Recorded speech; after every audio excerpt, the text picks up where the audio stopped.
you've claimed that you think you could train a bird to like certain kinds of music, right? That with enough time, you could get a bird to enjoy Mozart and dislike Stravinsky. I'm sure you could do that. More interestingly, I believe you could breed a race of birds to like Mozart, Right.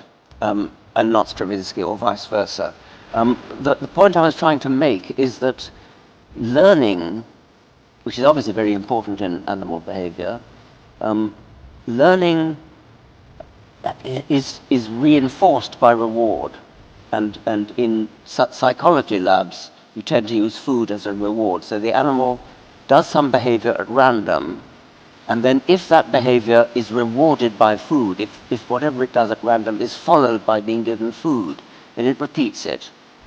So it's easy to see that food would be a good definition of a reward. However, birdsong is more interesting than that, because birds, many songbirds, learn to sing with reference to a built-in template of what the song ought to sound like. And so they burble away at random, and every time they hear themselves singing a phrase that sounds a bit like the song ought to sound, they repeat it. So in this case, the reward is not food. The reward is hearing a sound which matches the built-in template. This is true of American song sparrows, for example. So a song sparrow, this has been shown with deafening experiments, and I'm sure these are not cruel. I hope they're not. A song sparrow, the way at least it learns to sing is it sings at random. It makes a random noise, and whenever it hears itself make a random noise which is similar to the built-in template of what song sparrow song ought to sound like, it repeats it. So in this case, the definition of a reward is the correct song. White-crowned sparrows, it's another American sparrow, does it a bit differently. It also has a template. It learns to sing. It teaches itself to sing with reference to the template. But the template is not built in. In this case, the template is recorded early in life. So the young the young white-crowned sparrow hears its father sing. It makes a mental recording of what its father sounded like. And that recording is then used as the template for itself to teach itself to sing.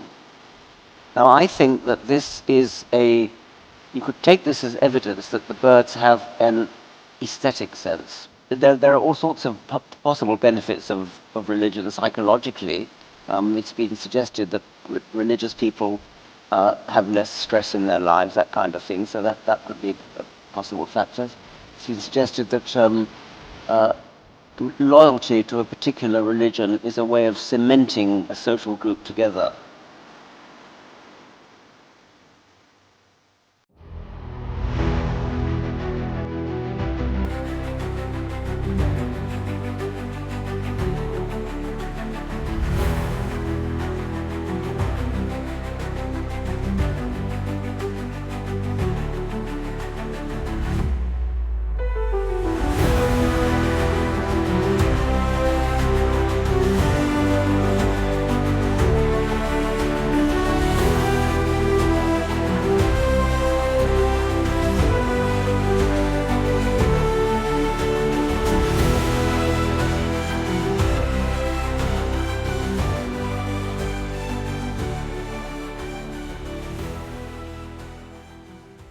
Hello, hello, hello.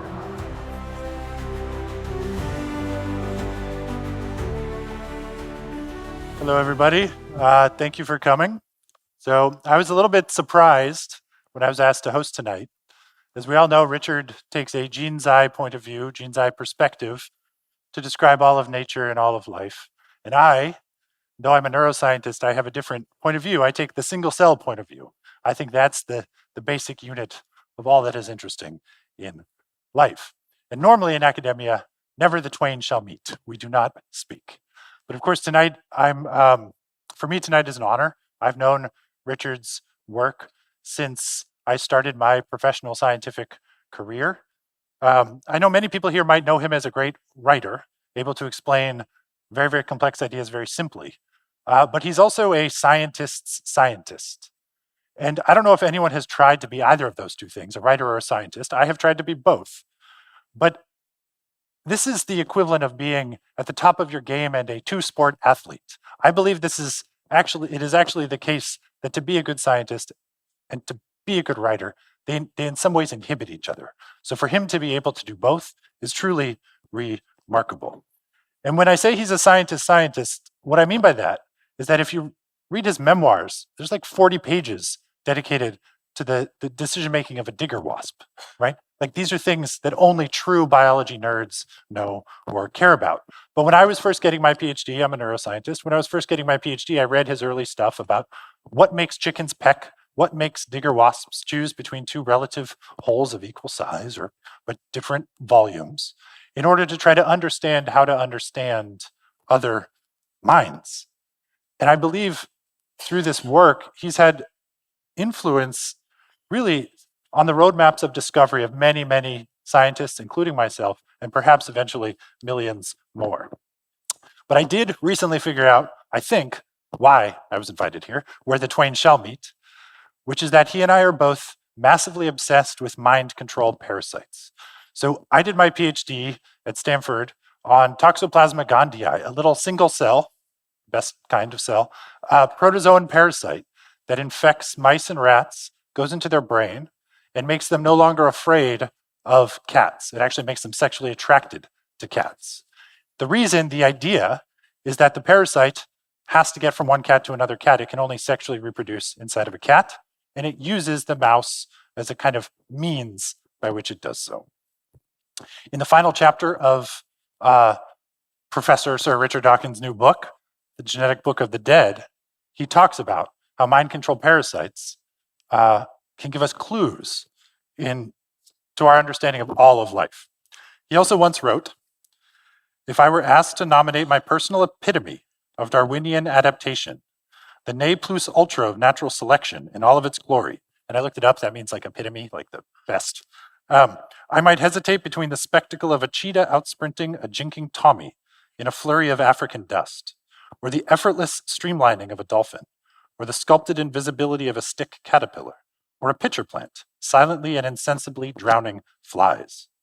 But I think I'd finally come down on the side of a parasite manipulating the behavior of its host, subverting it to the benefit of the parasite in ways that arouse admiration for the subtlety and horror at the ruthlessness in equal measure." So there are a lot of things that I could talk about, that we could talk about with Richard tonight.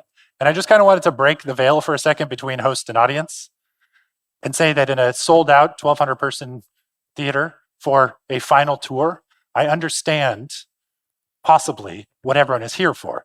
If you're in Taylor Swift's final tour, if you're in the Rolling Stones reunion tour, you want to hear the greatest hits, right? Nobody wants to hear the new album. But I apologize in advance, which I admit is an insincere apology, because I actually want to talk about Parasites. If we do end up talking quite a bit about his new album, so to speak, The Genetic Book of the Dead. So I'm a neuroscientist, and there's a truism about the brain that often we describe the brain using the metaphor of our most complicated tool at the time, right? When all we had were like kind of cotton looms, we thought maybe the brain was a bunch of gears and pulleys. When all we had were steam engines, we thought, oh, maybe that's the kind of animating force of life. When we discovered electricity, we thought again, oh, maybe that's the vitalizing force of life. When computers came along, someone said, oh, I have a brand new idea, never been had before. Maybe the brain is a computer. Now we have AI, we have machine learning. Someone says, oh, I have a brand new idea, it's never been had before. Maybe the brain is like machine learning. And I've actually interpreted this differently my entire career, which is that I think if you think about it in the inverse, what it means is that every time we discover something about the world, we look to biology and find that biology has already known about it, has already harnessed its power, and has already taken advantage of it. Long before we understood flight, chemistry, electricity, the periodic table, fractals, nature did. And I believe that one role that Sir Richard Dawkins plays in our lives is that when we discover something new about the world and we wish to ask, does it exist in nature? We turn to him. Because his mind, if you've read his dozens of books, is like a natural history museum of knowledge about biology. If anyone has any questions, they ask him. His mind is like a library of Alexandria for biology. Now, I believe his books will be read centuries from now. I believe that there will be some PhD student in 2200 who is doing their dissertation on early Dawkins versus late Dawkins and how his thinking changed and how it influenced early internet culture when he came up with the idea of the meme, the cultural unit of transmission as an analog to the gene.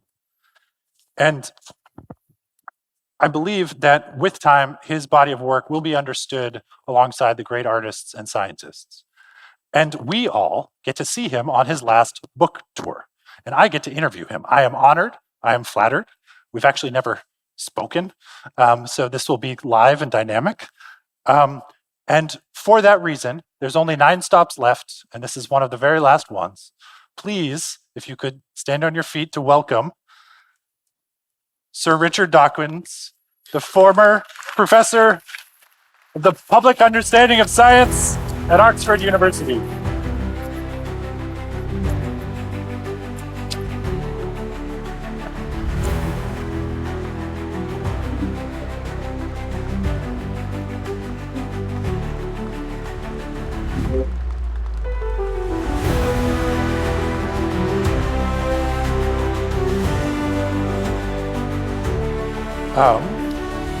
So please correct me if I'm wrong, but I believe you're the guy who created the taxi cab theory of evolution.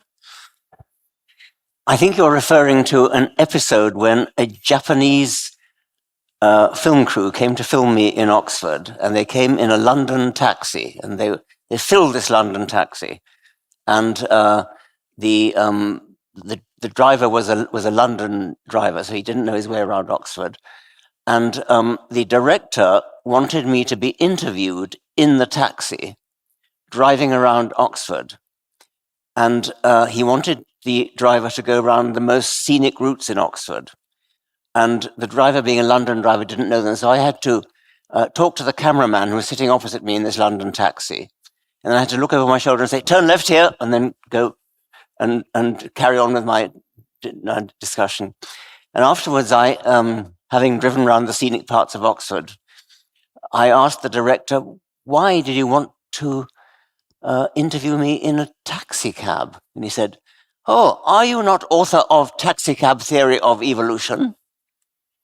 And I said, not to my knowledge. And I finally worked out what it was, is that in one of my books, or several of my books, I talk about replicators and vehicles. And I think the vehicle must have got translated into Japanese as taxi cab. And do you think that had an effect on Japanese scientists, or when someone read your work? I'm quite interested in the effect of mistranslation, actually, in whether that has an interesting effect, yes. Yeah.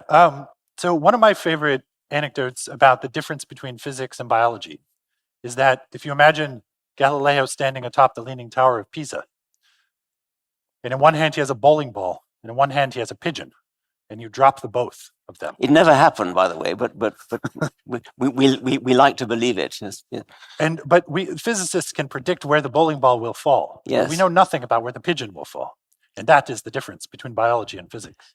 The pigeon will fly off, and yes, exactly. Do you think it will ever be possible to know where the pigeon is going in the way that is analogous and as complete as we understand how a bowling ball falls? In principle, it must be possible, but I think in practice it probably never will. There's too much randomness in the system. So it's not deeply mysterious, I think. It's just that there's a whole lot of complexity going on in the pigeon's brain. And so it's not mysterious in the same way as, say, quantum physics is mysterious, but it's complex. And you describe many biological creatures in your new book, in your new album, as elegant, as a certain kind of elegant from our point of view. Do you think there's a difference between the role of elegance, the role of these aesthetic concepts in biology and physics? Physicists are very obsessed with elegance, aren't they? They are, and yeah. they will sometimes seek for an elegant theory and almost overriding experimental verification or falsification. I think there's a famous physicist who said, it will be so elegant in the future that we will say, how could it have been otherwise? I think that might be the case for if we ever solve the riddle of the origin of life, because I think the origin of life will never actually have any direct evidence about it. But, excuse me, I have remnants of a cough. But we may have a model of what might have happened at the origin of life, which we will say, it's so elegant, it must be true. But on the whole, I think we don't do that in biology, do we? We don't say because it's elegant, it must be true. I think physicists almost do that. There's a story about Einstein where Eddington went to study a total eclipse of the sun, because that was the only way you could then see starlight being bent when the sun was eclipsed. So he went to study this eclipse and to verify a prediction of Einstein, which he did. And so Einstein became world famous because Eddington had verified this prediction that light would be bent by the gravitational field of the sun. And Einstein was asked, what would you have said if Eddington had failed to fulfill the prediction? Einstein said, then I would have been sorry for the dear Lord. The theory is correct. And yeah, so I read your work as a kind of, as against elegance. Your whole body of work, when you explain biology, you seem to be saying there is no one simple version that explains everything. Things just are. And that if you attempt to do what physicists have done and make an F equals ma equals mc squared for all of life, for all of biology, the closest we have is Darwinian evolution by natural selection. Yes, I'm not sure about that. I mean, I think we do have that. I mean, evolution by natural selection is our F equals ma. Everything is explained by that. However, it's never in detail. You don't know exactly which way it's going to come out. So yeah, there's something in what you say. Yes. Yeah. And to your point about being able to observe and watch the solar eclipse and using it to confirm theory, where would you say biology, our understanding of say the brain, is relative to the advances in, say, astronomy? And what I mean by that is the Babylonian astronomers, they used to look up at the stars, right? They used to track the stars in the night sky. And they used to make very accurate star charts, and like not in the LA way, not in the like star charts that were used for nautical purposes. And they could predict where stars would be, but they didn't know why. Yes. They were pre-Galileo, they were pre-Newton, they were pre-telescope. They could say where, but not why. And I feel like with our understanding of the brain currently, if you show someone a face, you can say that brain activity will occur in the face area of the brain. That's about all we have. But we don't know why. Where, from Babylon all the way up to Eddington, where would you put in the pin of our understanding of biology and neuroscience? Where are we? When you say we don't know why, do you mean why in a Darwinian sense? I mean, you could make a rationale for why we have a face recognition system. Yeah, I guess I mean why in the way that, the Babylonians had these kind of epicycles. They had explanations. So why is it the case that activity in one part of a brain gives us a subjective experience of hearing, whereas activity in another part of the brain gives us the subjective experience of seeing? Even though they look, if you were to cut them out, if you're a surgeon and you cut them out, and they look exactly the same. Exactly, and nerve impulses are the same, whether they come in through the ear or the eye. Yes, well, it's more your field than mine. I suppose it is wrapped up in the immense complexity of the brain, buried in the skull, and our understanding is pretty crude, isn't it? Yeah. I think we might be pre-Galileo in the Babylonian era. Yes. So, you once wrote that beauty of the natural world and natural life led you away from a kind of deism. And do you know that Vladimir Nabokov, the writer, the novelist, Yes, he was yes. a butterfly collector, right? Yes, indeed. And he once wrote about camouflage that, quote, natural selection in the Darwinian sense could not explain the miraculous coincidence of imitative aspect and imitative behavior, nor could one appeal to the theory of the struggle for life when a protective device that was carried to a point of mimetic subtlety, exuberance, and luxury far in excess of a predator's power of appreciation. So he saw camouflage as proof of the existence of God. Well, what rubbish! I mean, that's that. I mean, I understand why he thought that because camouflage is amazing. It really is. And one of the main theses of the Genetic Book of the Dead is that degree of perfection of camouflage, that's an extreme case, that must be true all through the animal as well. And I think that camouflage is a beautiful illustration of how powerful natural selection actually is. I understand why Nabokov was overwhelmed with incredulity that natural selection could produce that. Yeah. I wasn't aware of that quotation. I knew he was interested in butterflies. I wasn't aware that he thought that camouflage was an anti-Darwinian. The idea that the mimicry that could be better than the kind of perception of the predator seems to him a mismatch. Yeah, I mean, how could he know what? I mean, he had no way of knowing how acute the perception of the predator is. I think there is a genuine riddle there when you have to explain not just the final advanced perfection of the final stages of the camouflage, where every last little leaf scar on the stick insect a stick caterpillar is faithfully represented. On the one hand, you have the perception of the predator, which is powerful enough, accurate enough, acute enough to put the finishing touches to the camouflage.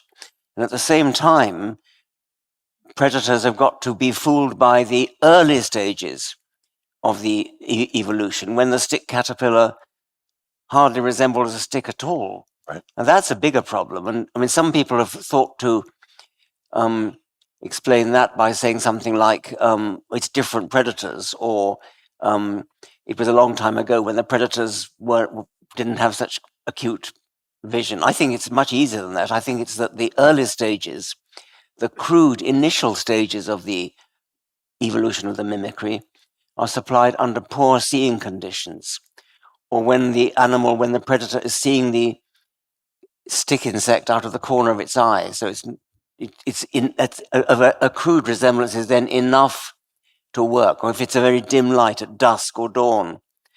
And then you have a gradient of improved seeing conditions all the way up to the final perfecting stages, the ones that blew Nabokov's mind. Right. Yeah. No, that's beautiful. And in your new book, you focus on camouflage, in part because, as I understood your argument, that if you see a lizard and that lizard has desert spots, the palette of desert coloration, you can infer something about the history of the environment that lizard grew up in. Yes. And this is a really beautiful idea that you can almost read a genome, you can read an organism, read it and learn the 3.5 billion years of its history. Does it worry you that 92% of all humans that have ever been alive are dead, 99.9% of all species that have ever been alive are extinct? Does that mean that most of our Book of the Dead is unwritten and unrecoverable? It's still recoverable in the living ones. So I don't think it doesn't bother me from the point of view of the thesis that most of them are dead.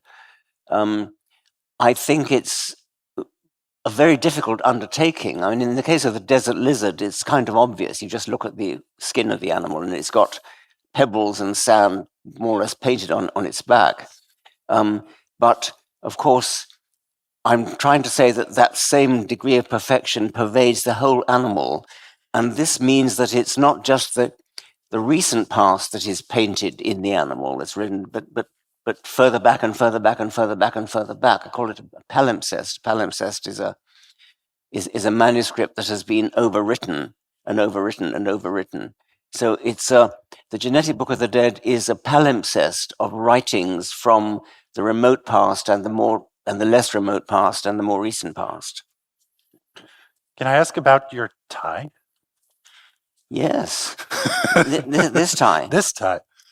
Well, it portrays digger wasps, and this was given to me 2 days ago in Oxford. I did a similar event in Oxford, and a young woman from the audience, she came and had her book signed, and she gave me this tie, which is hand-painted by her.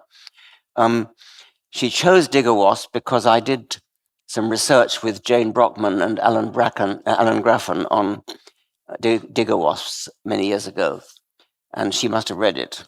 And it's a beautiful, beautiful tie. So I'm very pleased to have it. It is really beautiful. And to the argument from your book, can you tell something about the past environment that the digger wasp evolved in, from its phenotype, from what it knows?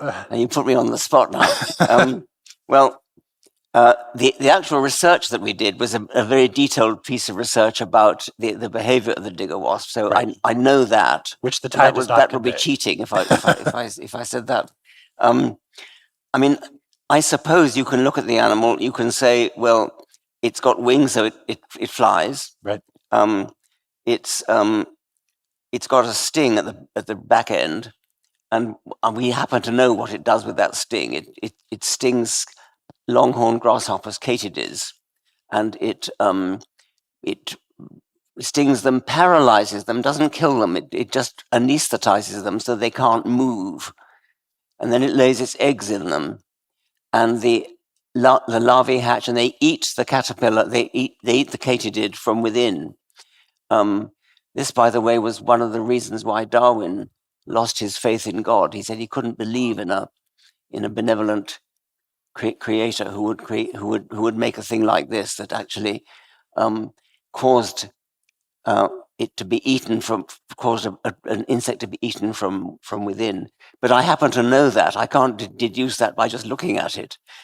My conjecture is that biologists of the future will be able to read the body of the animal, and especially the genes of the animal. In the case of this animal, the genes are not known. And this is why you call it the Book of the Dead, yes, in some sense, yeah. Right?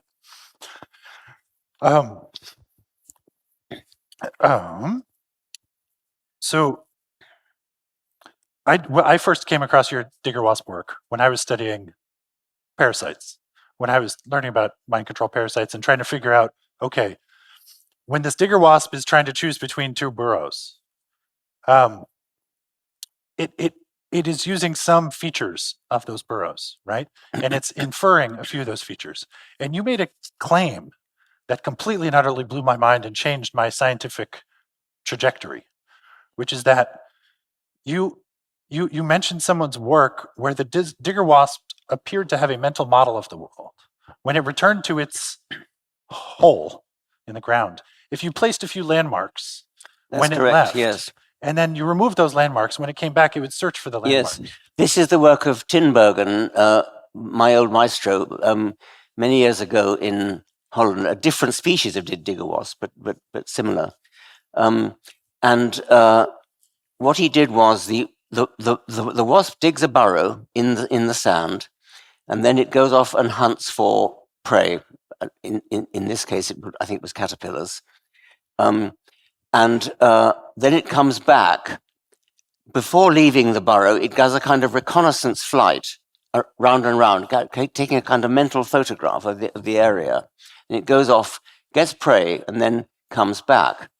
What Tinbergen did was he put a ring of fir cones around the burrow entrance, around the hole. And then when the wasp had flown away, he picked up the fir cones and moved them a little way to the side. And the wasp then came and tried to dive straight into the ground in the middle of the circle of fir cones, which, of course, the hole wasn't there anymore. So that's the demonstration you're talking about. He did other rather interesting things as well. One of the things these wasps do is when they come to the entrance of the burrow with their prey, and they leave it on the ground just outside the hole.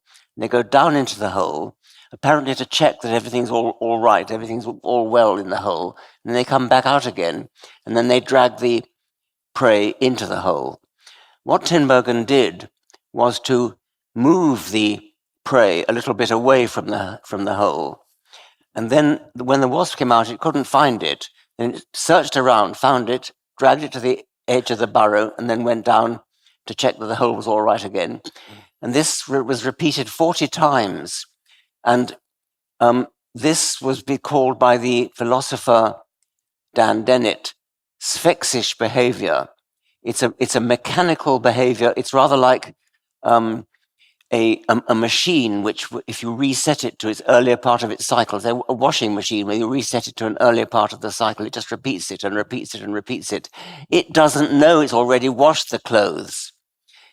And that's sphexish behavior. And in the case of this wasp, sphex, it doesn't know that it's already checked that the burrow is all right. So it does it, it checks again and again and again and again and again 40 times. This may be unfair. Dennett may be unfair to regard sphexish behavior as stupid. Its alternative suggestion is that it's not checking the burrow at all. It's going into the burrow in order to come out again and walk backwards, dragging the prey in, because it can't drag it forwards.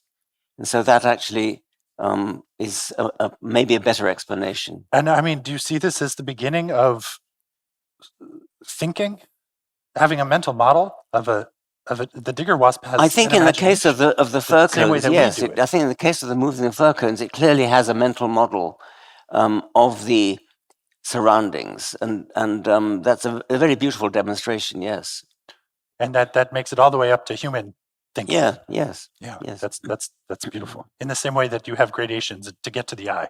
Yes. So you've claimed that you think you could train a bird to like certain kinds of music, right? That with enough time, you could get a bird to enjoy Mozart and dislike Stravinsky. Well, I'm sure you could do that. More interestingly, I believe you could breed a race of birds to like Mozart, right, and not Stravinsky, or vice versa. The point I was trying to make is that learning, which is obviously very important in animal behavior, learning is reinforced by reward, and in psychology labs, you tend to use food as a reward. So the animal does some behavior at random, and then if that behavior is rewarded by food, if whatever it does at random is followed by being given food, then it repeats it. So it's easy to see that food would be a good definition of a reward. However, birdsong is more interesting than that, because many songbirds learn to sing with reference to a built-in template of what the song ought to sound like. And so they burble away at random, and every time they hear themselves singing a phrase that sounds a bit like the song ought to sound, they repeat it. So in this case, the reward is not food. The reward is hearing a sound which matches the built-in template. This is true of American song sparrows, for example. So a song sparrow, this has been shown with deafening experiments, and I'm sure these are not cruel. I hope they're not. A song sparrow, the way at least it learns to sing is it sings at random. It makes a random noise, and whenever it hears itself make a random noise which is similar to the built-in template of what sparrow song ought to sound like, it repeats it. So in this case, the definition of a reward is the correct song.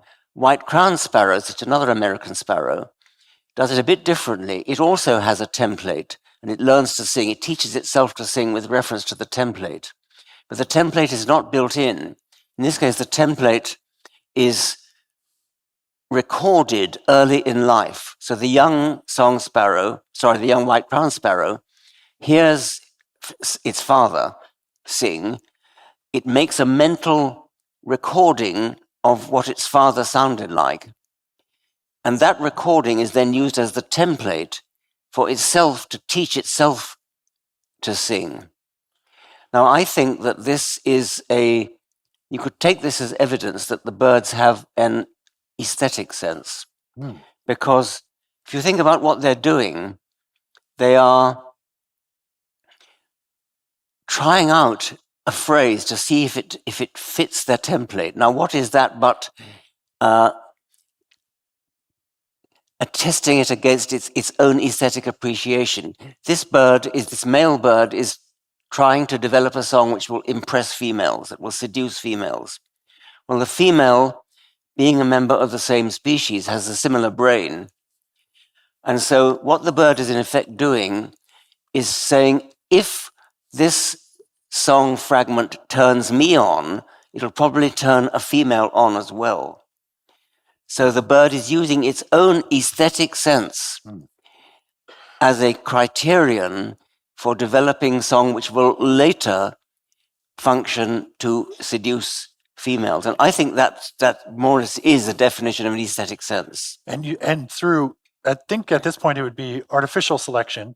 You think you could change the template or change the learning to make this I think by artificial selection, you should be able to change the template. Of course, you'd have to live for 500 years to do it. Of course, yes. But I think in principle, what I'm trying to say is that the criterion for what is defined by the animal as a reward is built in by the genes, and therefore is potentially changeable by artificial selection. But you also say that you might be able to rewire pain and pleasure. Well, by the same token, yes, because pain is a signal to the animal, don't repeat whatever you just did. So if the animal, say, picks up a wasp and the wasp stings it, then the animal learns not to pick up wasps in the future. So pain is a warning. It's a negative reinforcer. It's the opposite of a reward. It's telling the animal, don't do that again. Well, that is in a sense arbitrary. And you could, in principle, breed a race of animals which enjoyed pain. It wouldn't be pain anymore by definition, but you could breed a race of animals which enjoyed pain. Is this similar in Douglas Adams in Hitchhiker's Guide to the Galaxy? He has the animal which enjoys serving itself as food. Is this true? Do you remember this? Yes, that's right. You're referring to the restaurant at the end of the universe. But is that perhaps? That's right. Our heroes go into this restaurant, and a large bovine animal approaches the table and announces itself as the dish of the day. And it explains that for generations, moral philosophers have worried about the morality of killing animals for meat. And so decided to solve the problem by breeding a race of animals that wanted to be eaten and was capable of saying so. And so this animal says, I'm the dish of the day. May I tempt you to parts of my body? The rump is very good. And why don't you try my liver? I've been force feeding myself for months. And finally, when they've all ordered steaks all around, it says, well, I'm a very wise choice. I'll go into the kitchen and shoot myself humanely.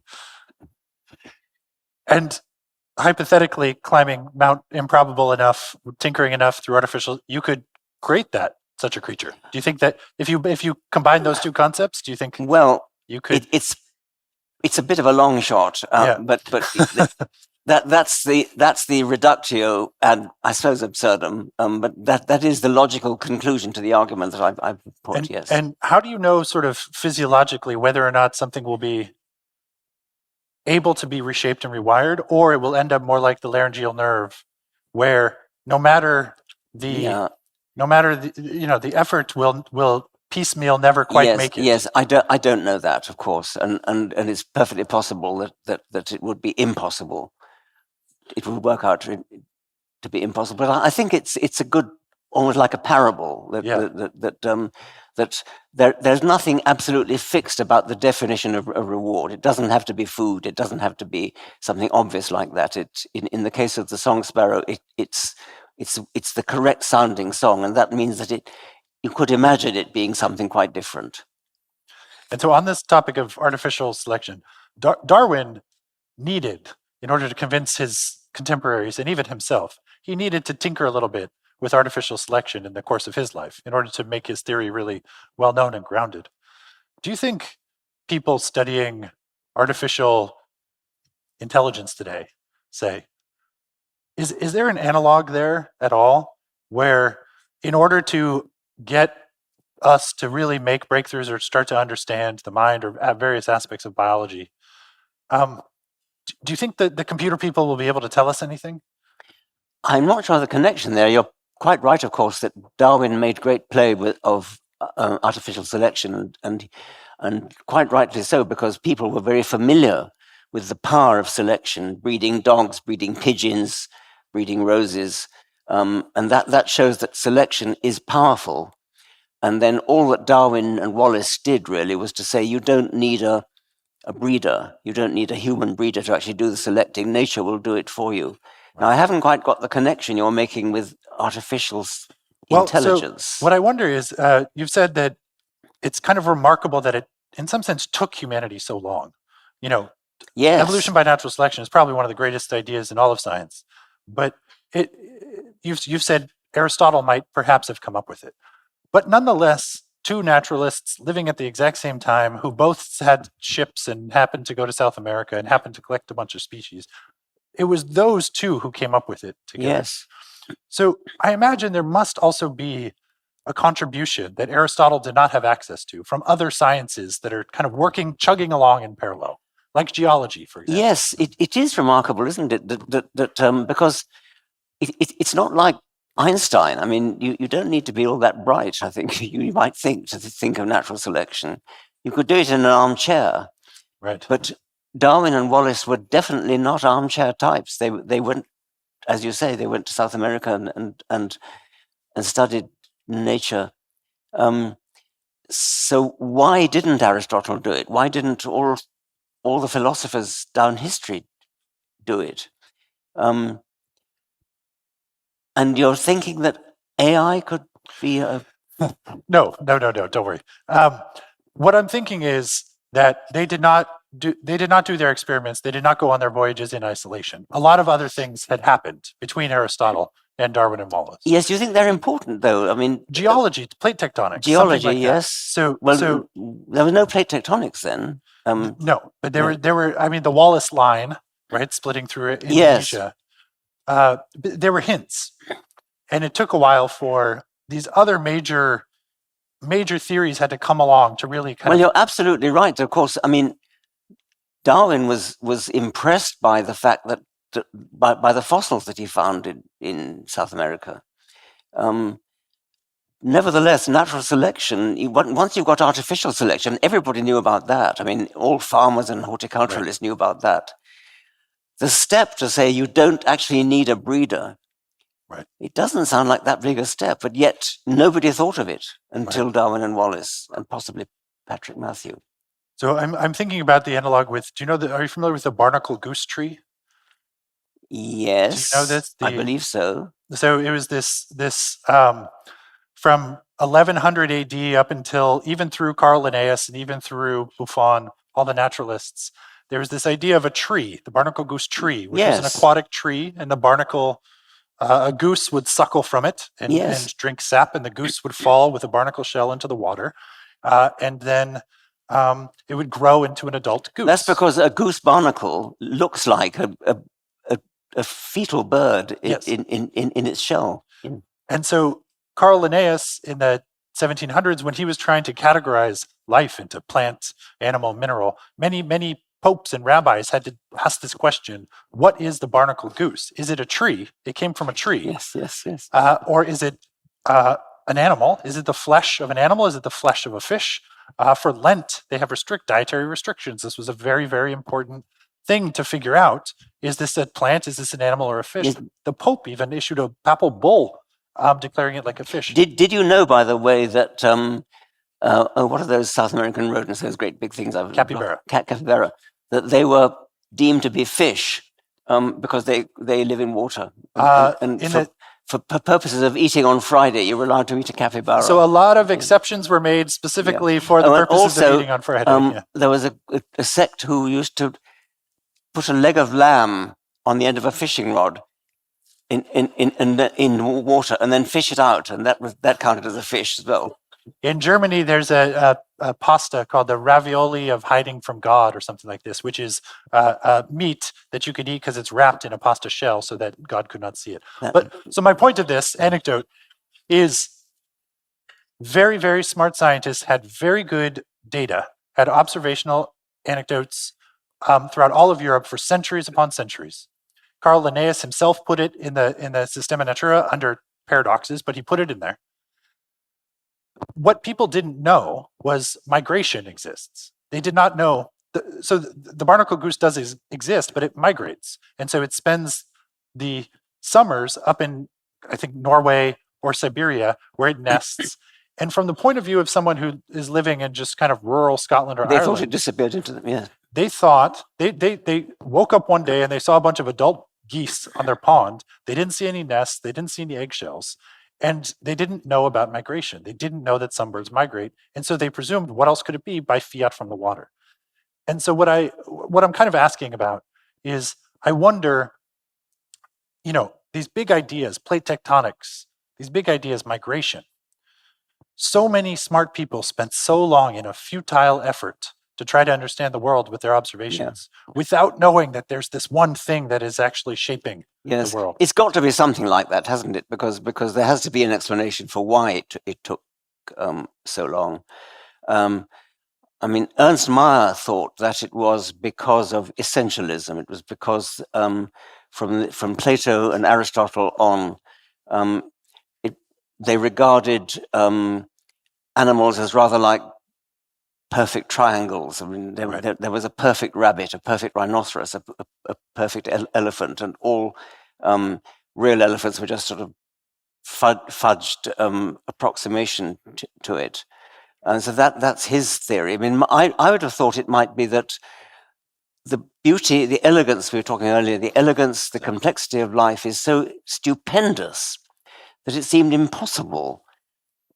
Rather like Nabokov, it seemed impossible to imagine that it could have a purely physical explanation, and that may have been the barrier. That may have been why Newton never thought of it, and Hume never thought of it, etc.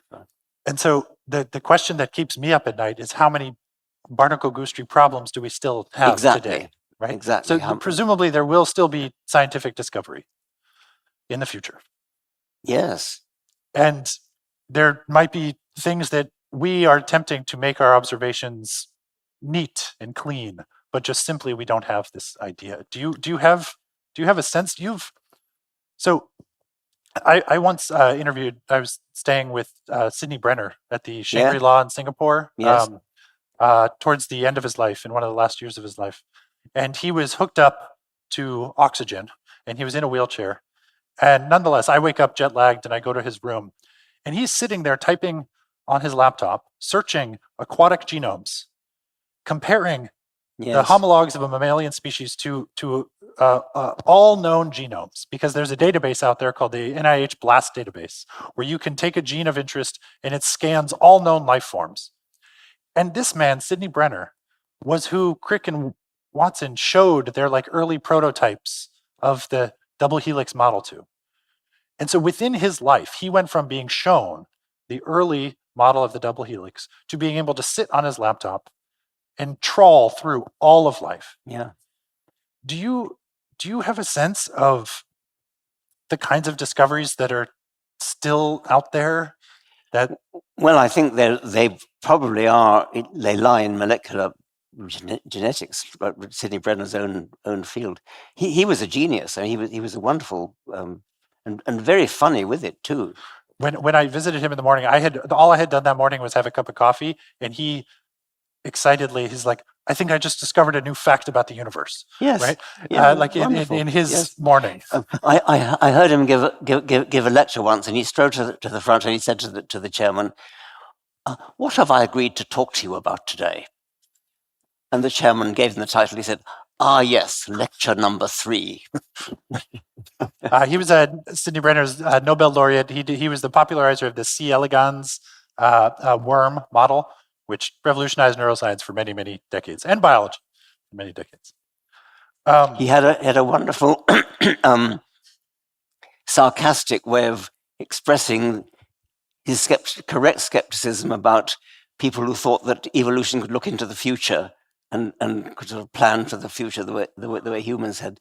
He imagined a molecule, excuse me, in the Cambrian. You better hang on to it because it might come in handy in the Cretaceous.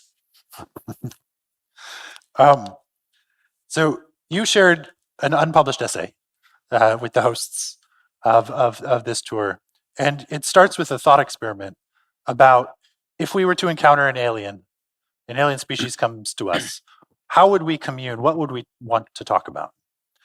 And it reminded me of the Voyager Golden Record, right? That beautiful thing that we sent out with all kinds of human knowledge on it. And I just have a strange, would you add anything to the Voyager Golden Record if we had to do it today? What new thing since 1980 do you think would be worthy of sending out? It's a fascinating thought. It's highly unlikely that this thing that you send out into space would ever be intercepted. So it's more or less it's an exercise in introspection rather than it's trying to think what do we most value in our culture, in our science. The essay you referred to, by the way, the answer I gave was that we would have to talk science. Yes. But the original one that Carl Sagan and his colleagues sent out, I think there was controversy, by the way, whether the human figures should be naked. It was thought to be improper that we should send naked humans out into space. I was on a committee recently. I'd rather let it lapse to try to revive that. And there's all sorts of desire to put in all sorts of ethnic stuff, music from all over the world and things like that. I'm not sure that would go down very well. I think the only real way we could communicate, if we seriously think about communicating with other aliens, it would have to be science and mathematics. And I conjecture that, well, they would have to be great physicists or they couldn't get here. Right. It's a difficult thing to travel between stars, and you've got to be well up in physics in order to get there. So they would have to have physics, and the physics would be the same as our physics, although more advanced. So because physics is universal, the physical truths are universal. So we would be able to, if we could break the language barrier, we could communicate about physics, about mathematics. They would have to have the Pythagoras theorem, for example, things like that. They would have computed pi, right, in their own notation. But as for what we should send out, as I said, that's more or less an exercise in navel gazing, I think. So no mind control parasites on there. No, maybe. Can I ask you? So my whole life, when I was 10, I saw Jurassic Park, the movie. And I actually wrote Francis Crick. I was in San Diego. I wrote Francis Crick a letter. Could we do this? And he gave me a tour of his lab at the Salk. So my whole life has been a series of which character from Jurassic Park am I? I've gone through different phases. One was like the laboratory engineer with the white lab coat. And then at one point I like put on a leather jacket and started talking math and flirting with married women. And then the other point, I decided I just wanted to be like a writer. I think I wanted to be Michael Crichton, the person who authored the book. How did you end up Richard Dawkins? Have you followed fictions? Have you followed an inspiration? I've seen Jurassic Park, and the dinosaurs are just magnificent, just superb. What I couldn't understand is why bother with all those humans. I mean, who cares about humans when you've got these magnificent dinosaurs? You could have nothing but them, and then had this ridiculous thing about chaos theory. So all that drama is rubbish. All you need is dinosaurs. All you need is dinosaurs. I love it. I love it. So one of my favorite parasites is the parasite that makes crickets jump into water. Yes. You've studied crickets. Yes. How do you take? So there's a parasite. There's a worm that when a cricket is infected, it'll jump into water, commit suicide, and then the worm comes up. It has to do it so that the worm can escape into the water for its next stage in its life history. Yeah. And how do you, when that cricket is infected with this parasite, you see them as one organism, or rather, the genes have an overlapping, or yes, kind of, I see this what I call the extended phenotype. The phenotype of genes is the manifestation of the genes in the body, and normally and conventionally and correctly, we regard the phenotype as the body in which the genes sit. But the extended phenotype is external to the body, and so this parasite, which causes the cricket to commit suicide, to dive into water, and to release the parasite into the water, which is the next stage in its life history. Assuming this is a Darwinian adaptation on the part of the parasite, on the part of the worm, that means that natural selection has worked on genes in the parasite to change the behavior of the cricket. Therefore, the behavior of the cricket is part of the extended phenotype of the genes in the worm. So although the majority of phenotypic effects of a gene, of all genes, are in the body itself, the body in which the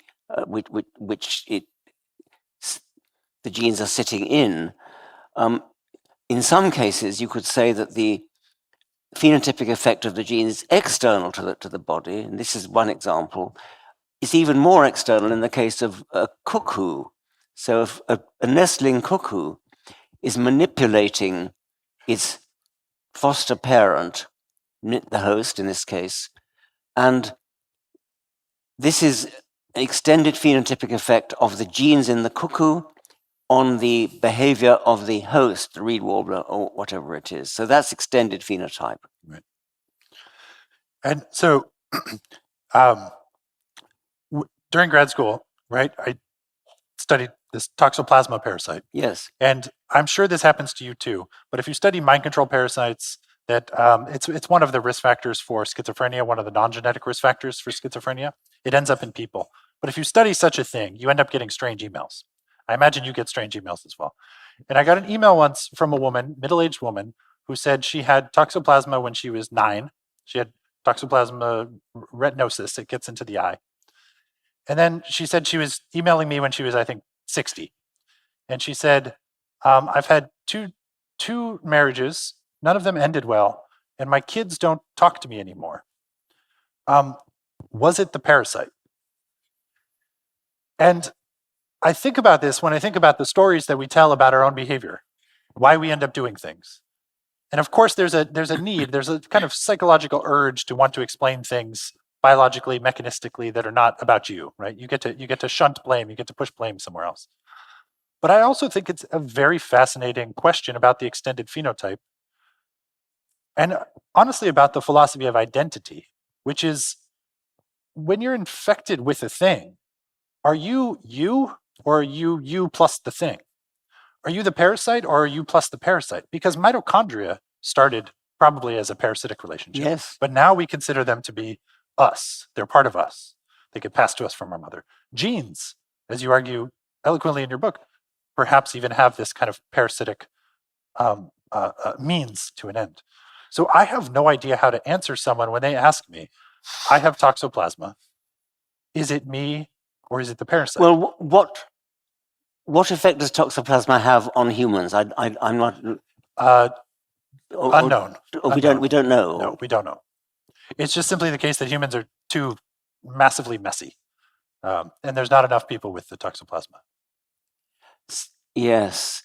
So in the case of the rodents, it removes their fear of predators. In the case of the rodents, it specifically removes their fear. So if you give it to 100 mice, 33 of them will have their fear changed in the presence of cat stimuli, so cat urine, which is a kind of cat territorial marker. Yeah. So they'll smell cat urine as if it's a male mouse who is infected, they'll smell it as if it's like a female mouse Yes. in estrus. So I would interpret that as extended phenotype, and it's the parasite toxoplasma is manipulating the rodent, and that seems to me to be plausible. But if it's not shaping or changing the host behavior, then it's just an ancillary. Yes, infection. but I mean something like the rabies, which makes infected animals foam at the mouth. It makes them more likely to bite and pass on the virus in the bite, the foaming saliva in the bite. It makes them wander far and wide, thereby carrying the virus further afield. There are lots of examples of this, and I think they're both beautiful and macabre, and they're both horrible and beautiful at the same time. And as the originator of the meme, the word meme, to describe the cultural version of this, I mean, do you think there are ideas that are parasitic? Oh, yes. Surely there are. I mean, that memes are. That's what memes are. And yes, I mean,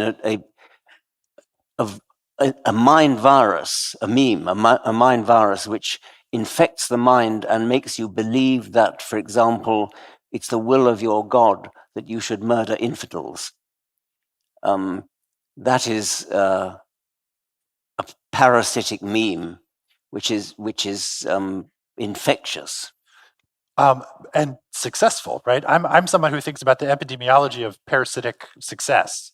There are many ideas, which I think you just hinted at, like religion, that are quite popular. Well, so a belief that you survive your own death, a belief in life after death, is a virus of the mind which is immensely popular. It spreads very readily. People want to believe it. So I'm American, and I was recently made aware that the House of Lords has 92 hereditary peers in it. And I know this is an issue and it's a controversy. Ignoring any political brouhaha, even ignoring your own personal politics, if that's possible. I was fascinated by this because from a gene's eye point of view, do you think it's interesting, problematic, or actually sensible that there's a political reflection of the structure of genetic inheritance? The political system in this country currently has a gene's eye legislative act. Yes, what you're saying. You're not asking me for my opinion of whether they should be hereditary peers. You're asking me, as a biologist, is this the genes manipulating the politics? Precisely. Yes. Interesting thought.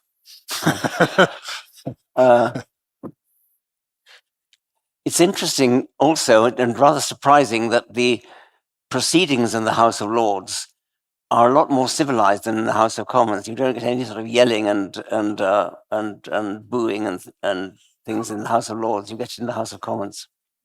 Interesting. So if you think about the gene and genes as individual units, does this in some sense mean, and if you take your argument to its fullest extent, that from the gene's eye point of view, we have survival machines, we are the survival machine. All of life is effectively just the perpetuation of the genetic information. Does this in some sense mean that the ribosome, for example, has won? The ribosome is the most ubiquitous, is the most successful, the most numerous gene on the planet, or rather, the genes which create the ribosome. Is there one set of genes or genetic piece of information that you believe is the par excellence, the one that truly rules the planet? I'm not sure I would put it like that, because I think each allele is competing against its alleles rather than. I don't think I wouldn't want to say that ribosomes are somehow the peak of the achievement. So, but nonetheless, it's fascinating that some genes and clusters of genes create new ways of behaving and interacting with the world which didn't exist. Echolocation. There's a whole section on echolocation. So my friends know me as the guy who's obsessed with bats. I find bats, anything which echolocates, absolutely fascinating. The fact that a mammal can both fly and echolocate is disastrously cool. And when you talk about this recent finding that there's a cluster of genes, the Preston gene, that seems to have variants where if you look at every species on the planet which echolocates, that they have that variant or they cluster closer together, which is fascinating because it means that they're in some sense closer to those that act more similarly than they are to other members of their own species which don't Yes. echolocate. This is a sort of textbook example of the genetic book of the dead. You could actually imagine generalizing. The story is that there's a particular gene, type of protein called prestins, which are the same in animals that echolocate, bats and toothed whales. So if you only looked at the gene for making prestins, you would think that bats and toothed whales were related. But of course, if you look at all the other genes, then they're not. So I think that one of the ways in which my scientist of the future, looking at the genetic book of the dead, will work is by generalizing this prestin principle. Take all the animals that are, say, aquatic, mammals that have gone back to water, seals, whales, dolphins, turtles, otters. Look for anything that they've got in common. Apart from, you've got things like webbed feet, which is an obvious one. But look for genes that they've got in common. Find a gene that all those aquatic animals have in common: whales, dugongs, manatees, otters, water shrews, yapoks, seals, sea lions, turtles. And if you find a gene they've all got in common and nothing else has, then you're onto something. And you can do that for all sorts of different ways of life. Yeah, I love it. So I've been told that we are out of time, which is now when we will spend half an hour taking audience questions, which I believe you've already submitted. So are an hour out of date. Oh goodness. So these must have been submitted before we talked. Before we talked. Yes. Okay. Yes, can we have a bit more light? It'd be nice to see people. Yeah. Hi, Mr. Dawkins. Do you think constructivist factors like religion have psychological benefits or evolutionary bases in people drawn to them? What has benefits? I believe constructivist factors like religion. Religion. Yes, probably. I mean, there are all sorts of possible benefits of religion psychologically. It's been suggested that religious people have less stress in their lives, that kind of thing. So that could be a possible factor. It's been suggested that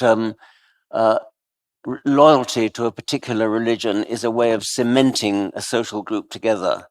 And so a belief in a particular warlike god, for example, can bring people together in war and make them brave, that sort of thing.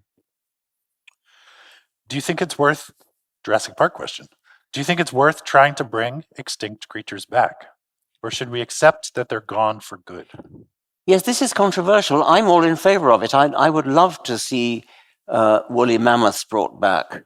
I'd love to see thylacines, the Tasmanian wolf, brought back. I think it's tragic that we've lost them, and it would be wonderful. Some people think they should be left extinct and we should let them go. But that, I suppose it's an aesthetic judgment, really. I like to see it. I don't think it's possible to go back much further than that. You can't go back to dinosaurs, unfortunately. You could perhaps reconstruct dinosaurs by starting with birds and doing it in a deliberate way. But is it possible to bring back a woolly mammoth without a woolly mammoth womb, though? Elephants are big enough to bear them. But you wouldn't have a woolly mammoth mitochondria. if you don't have the mother, right? No, I don't know whether that would matter, but that it's quite true. You wouldn't. The Steller's sea cow, you probably couldn't bring back. That only went extinct in the 18th century. But the only surviving relatives are dugongs and manatees, and they're too small to bear it. So that's less possible. Marsupials is relatively easy because marsupials are born tiny. And so even although Thylacinus, the marsupial wolf, was quite a sort of reasonable sized animal, the embryo would have been just minute, and so it could put it into a much smaller animal. Do you think that Charles Darwin would have been delighted to learn that modern DNA research has proved his theories correct? Of course he would. He would be absolutely over the moon about it. Not just modern DNA research, but also Mendel, which actually happened during his own lifetime, which he didn't know about. Darwin was very worried by the criticism that he received from a man called Fleming Jenkin, who suggested that because in those days they thought that inheritance was blending, they thought that maternal and paternal factors mixed in a lot like mixing paint. And if you mix, say, black paint and white paint, you get grey. And no amount of mixing grey with grey will reconstitute black and white. And so variation disappears. So there's no variation left for natural selection to work on. And Darwin was worried about this. He needn't have been, because it's obviously false. I mean, it's not true that as the generations go by, we become more and more uniform. And the solution to it, of course, is Mendel's laws, which was discovered by Mendel during Darwin's own lifetime. But Darwin never read Mendel's paper, and nobody else did either until the beginning of the 20th century. But that was, so Darwin would have been delighted by Mendel, and then even more delighted by Watson and Crick. So I'm going to pretend there's a PS here, but it's my question. Yes. What do you think he would think of epigenetics? Would he dismiss it? Well, epigenetics is just embryology. It's a much misused word because it's come to mean a kind of smuggled in Lamarckism, and, right. And what it is epigenetics is just the differentiation, the fact that in different cells of the body, different genes get turned on. That's why liver cells are different from kidney cells, are different from muscle cells, etc. They've all got the same genes, but different genes get turned on. That's epigenetics. Now, there's a certain amount of rather weak evidence that some of this turning on of genes can get inherited in the next generation. And the word epigenetics has become hijacked to mean only this inheritance of the next generation. But that's not really what it was originally intended to mean.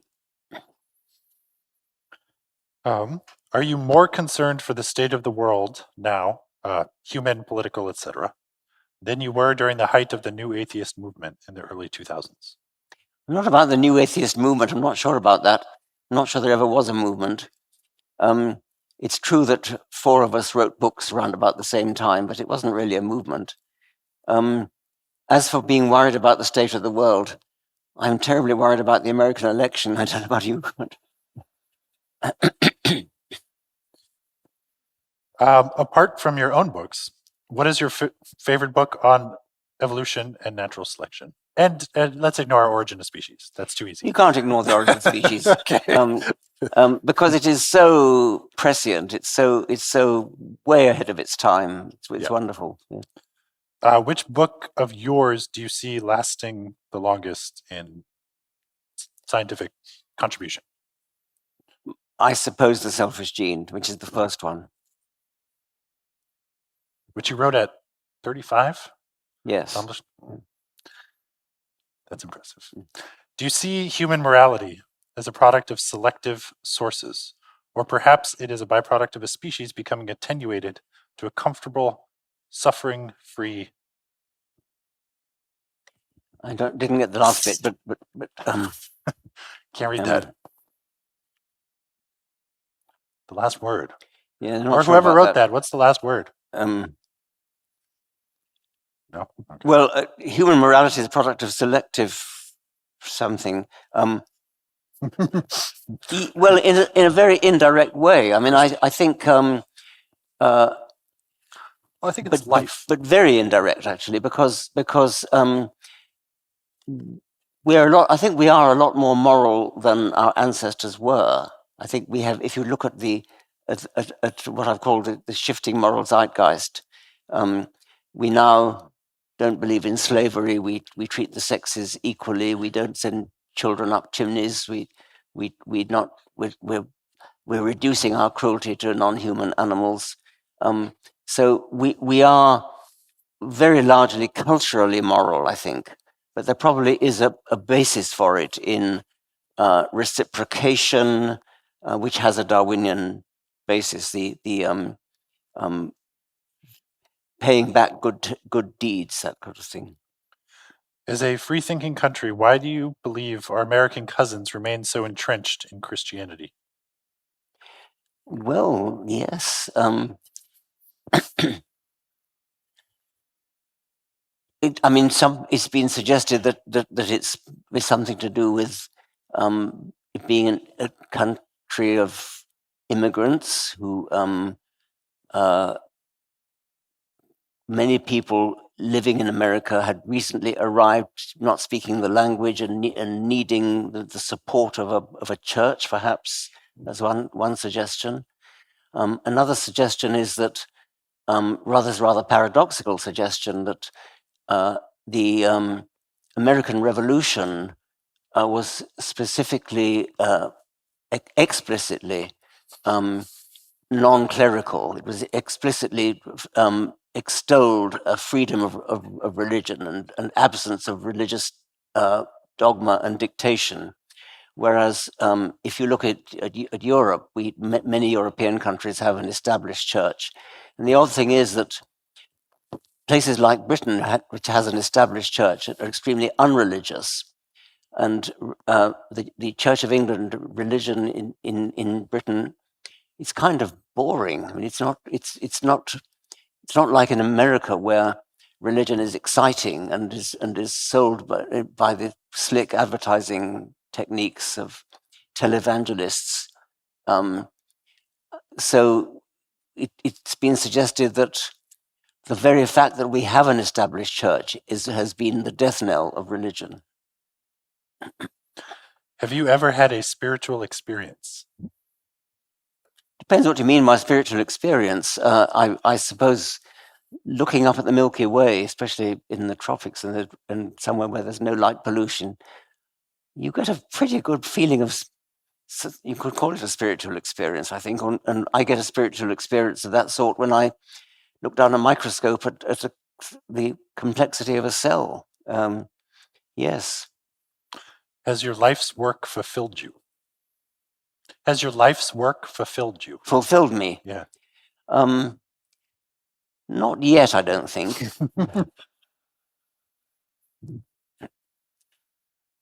Was there one moment you can remember that inspired you to enter the field of genetics and evolutionary biology?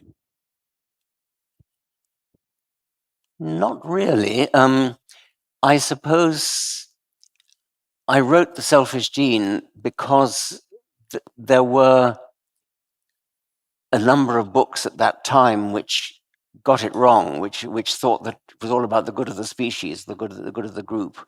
So I formulated at that time, in about 1966, the view that it was all about the gene. It was all about natural selection of genes, and we are survival machines. That I gave in my lectures in 1966 in Oxford and in Berkeley, California, and then finally wrote it down in 1976 in The Selfish Gene. What or who created the universal constants? Universal? Constants. In physics. Oh, this is one of the big puzzles, that there are a few, say half a dozen or so constants in physics, which are just numbers, which physicists can measure, but they don't have a rationale for. And what's particularly mysterious about these constants is that it's been calculated that if any of them were changed ever so slightly, the universe as we know it would not have come into being. So we live in a universe which is fine-tuned to produce, well, some would say to produce us. I mean, if any of these, if you could imagine them as a whole series of knobs that could be twiddled, setting the gravitational constant and the weak force and the strong force and things, these knobs could be twiddled ever so slightly differently, then we wouldn't be here. Galaxies wouldn't be here. Stars wouldn't be here. Chemistry wouldn't be here. So we don't know where this comes from. The fine-tuning, one explanation for it is the multiverse. There are other reasons for thinking that there is a multiverse, that I believe it follows from the inflationary model of the universe, that there are lots of universes in the multiverse, and each of these universes has a different set of fundamental constants. And in only a small minority of these universes are the fundamental constants tuned to exactly the right values to give rise to the sort of universe that we live in. And of course, we have to be in just such a universe because here we are. So with hindsight, we couldn't have been in any of the other universes because they wouldn't have given rise to us. And that, I think, is a fairly well respected theory among physicists now. And natural selection was not at work to define the constants. Well, there is a version of that which has been put forward by the physicist Lee Smolin, which is a kind of natural selection where he proposes that baby universes are born in black holes in existing universes, and the properties that make for a successful birthing of a universe are the properties that give rise to galaxies and chemistry and potentially therefore us. And what do you believe to be the origins of the natural laws that govern the process of evolution, i.e. the spatial and temporal order? In some sense, I feel like that's also asking kind of, in those baby universes birthed in the black holes, is natural selection there and present? Well, Smolin's suggestion is that there is a natural selection of universes. Right. That the majority of universes fizzle out as soon as they're born, and the few of them that survive are the ones that survive, obviously. But there's none that have Lamarckianism. None that have Lamarckianism ruling the roost, so to speak. I don't think you need say that. No, I think that his idea would be a kind of Darwinian selection of universes. Can you elaborate on the theory that life began on Earth by landing here on an asteroid? How likely do you believe this is? Panspermia. Panspermia. This has been proposed by various people. Fred Hoyle, the astronomer, for one.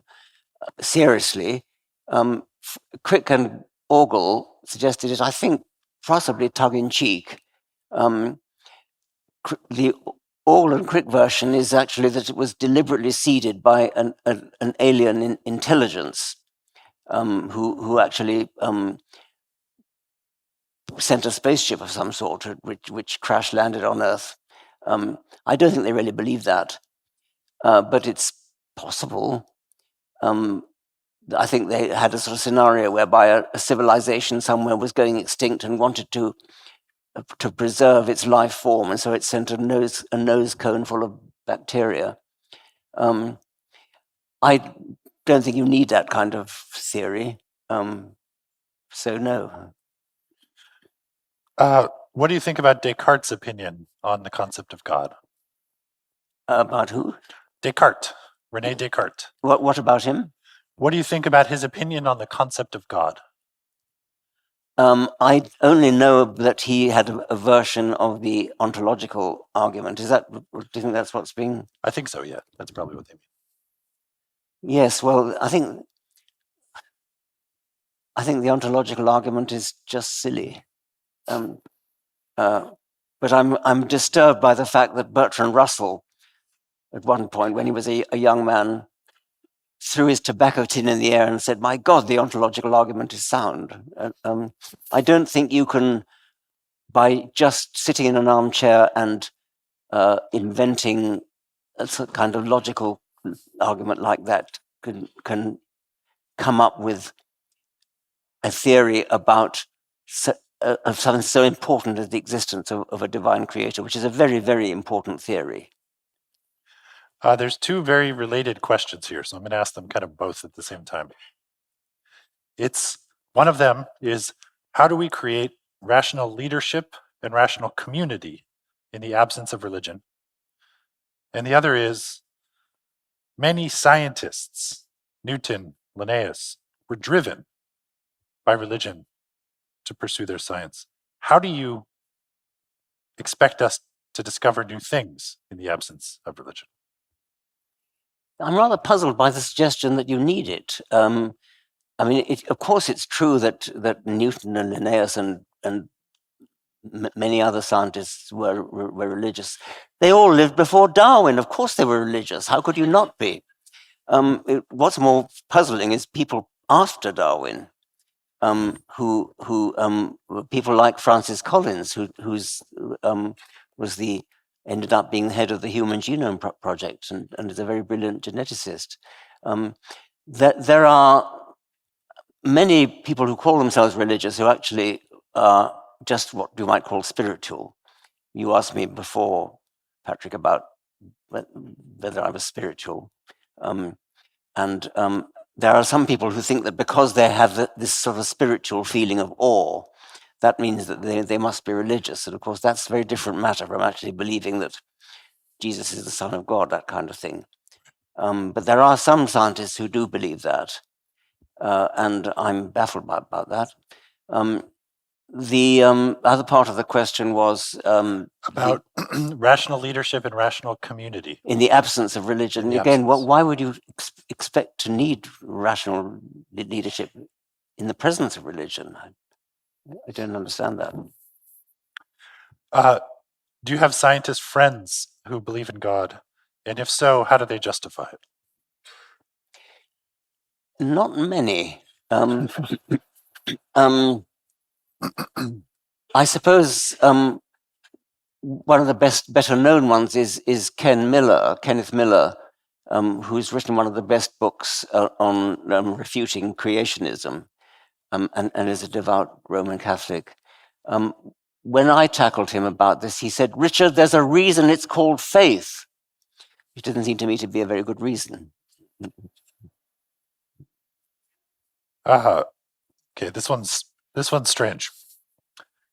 Do you think a digger wasp, if presented with two burrows that reflected Pascal's wager,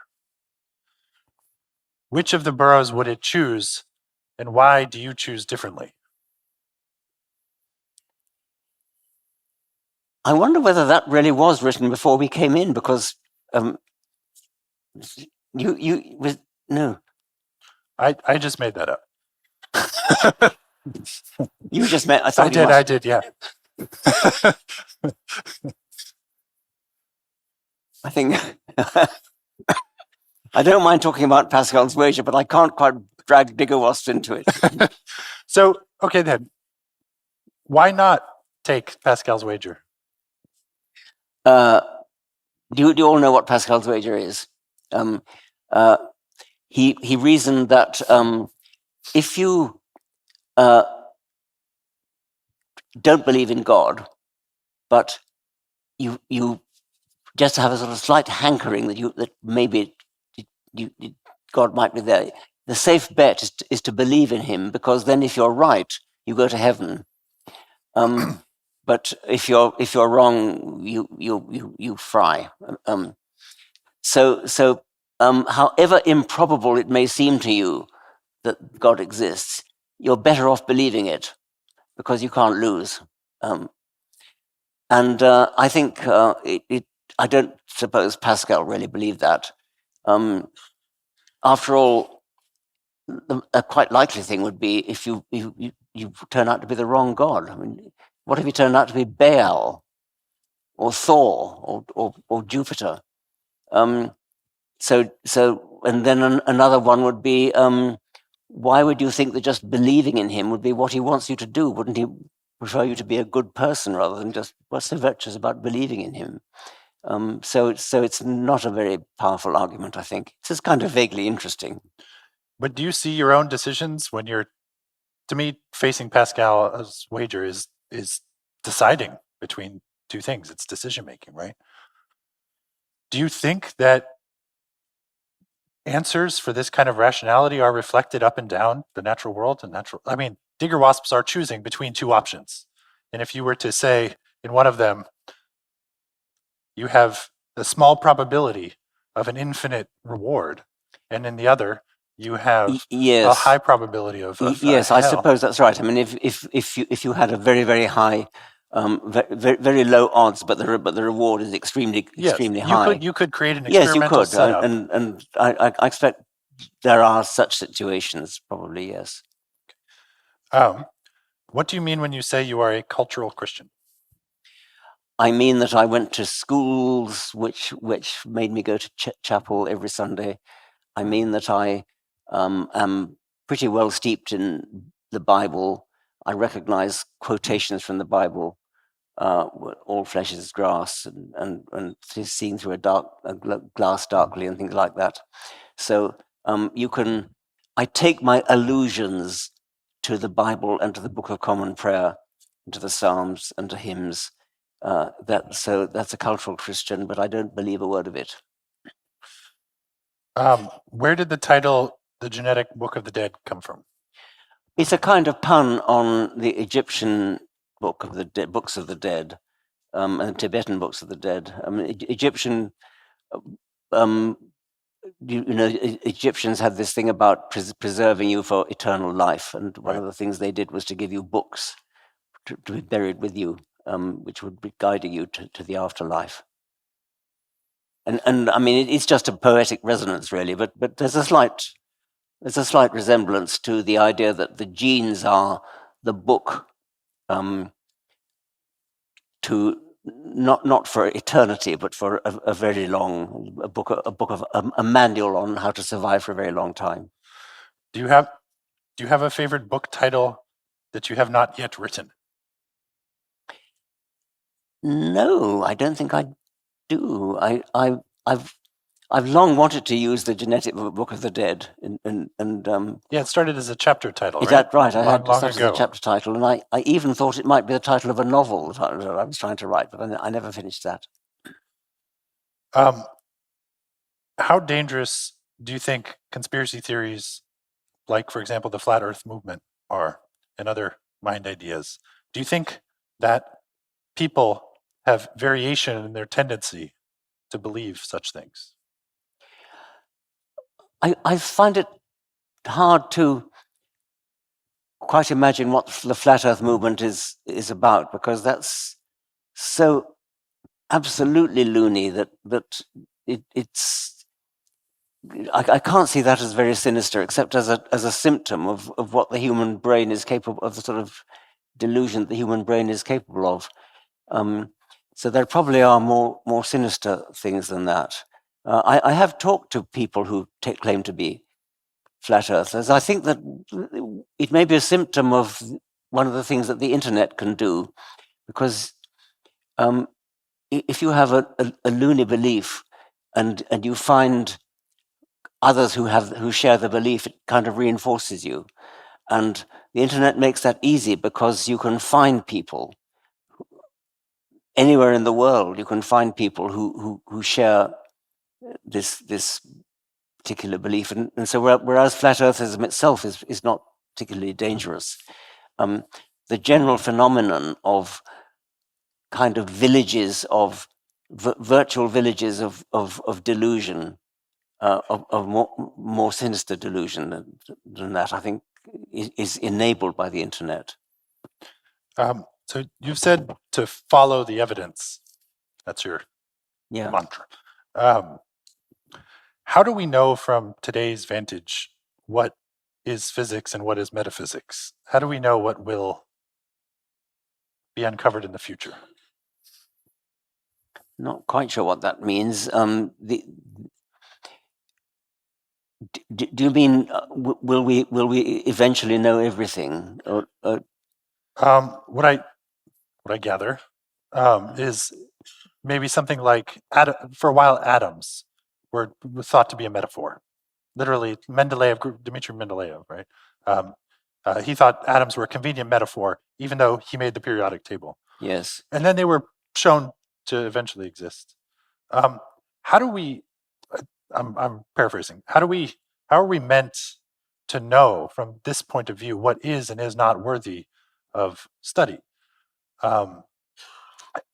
Where the evidence will take us before it exists? How do we know? I don't know. Do you have an idea of that? I know I struggle with this immensely with respect to. I mean, I think it works well with the conspiracy theory question, which is one of the odd definitions of a conspiracy theory is just something that's highly improbable. But it is nonetheless true that there are a lot of things that are highly improbable that do, with enough time, find their way back into becoming things which end up with evidence for them. And as someone who I care about consciousness, for example, my life is dedicated to studying consciousness. Yes. I don't know if that's even a thing that can be easily defined or studied. Well, I know you quote Sidney Brenner in your book as saying that we will, in the future, say, what the bloody hell are we worrying about? Right. Yes. Yeah. I mean, I think it's a big mystery, and I don't have an idea about consciousness. I think it really does need an explanation. I don't think I'm with Sidney there. Yeah. Yeah. My great worry is that what's happening on the inside of all of our minds, we all have our subjective experience running around. But it's very, very difficult to convey what that is to someone else. That is not an evidentiary question to ask what it's like on inside someone else's mind. So when one says follow the evidence, stick to the evidence, stick to the science, a lot of us neglect being able the reporting of what's happening on the inside of our minds, specifically because we cannot give it over to science. Yeah. Yeah. It is. We each know that we have subjective consciousness, and we believe that each other has it. And often, what happens is a mistranslation, right? Yes. As we try to convey what it's like. Yeah. But I can say something very clearly, which will not be mistranslated, which is that the evening is over, and anyone who has the meet and greet ticket, they, I believe, know what to do. But please, again, if you can, this is the last tour, the last hurrah. Please give Richard as much of a standing applause as you can.